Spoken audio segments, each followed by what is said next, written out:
At the end of John 15, Jesus is finishing a discussion about how the disciples will be hated because Jesus is hated and they're following him.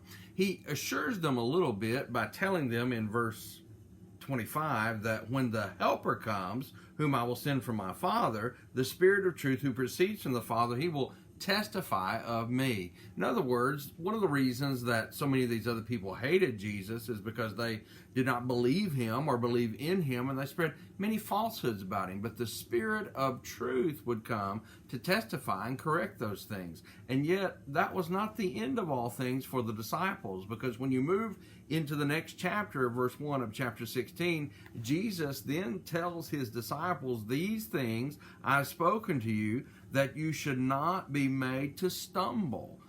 To stumble is not to fall completely, but it's very close to it. And the danger is that you could fall and maybe never get up because of the seriousness of the fall.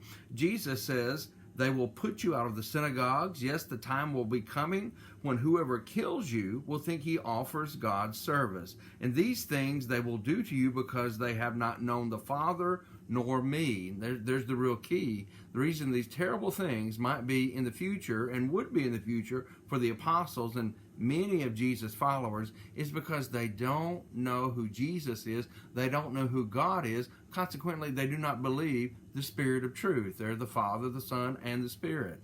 But then Jesus says to his disciples, "But these things I have told you, that when the time comes, you may remember that I told you of them."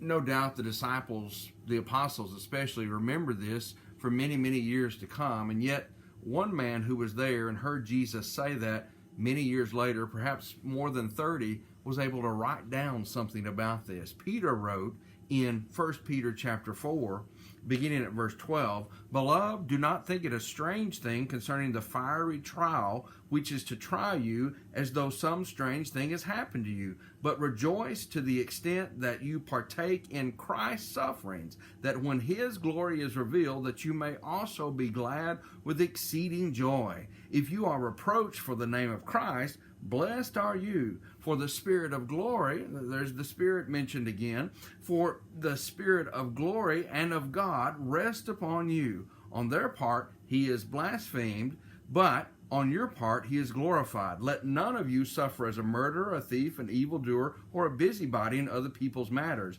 Yet if anyone suffers as a Christian, let him not be ashamed, but let him glorify God in this matter." Peter remembered. And there are many times when you and I will also need to remember.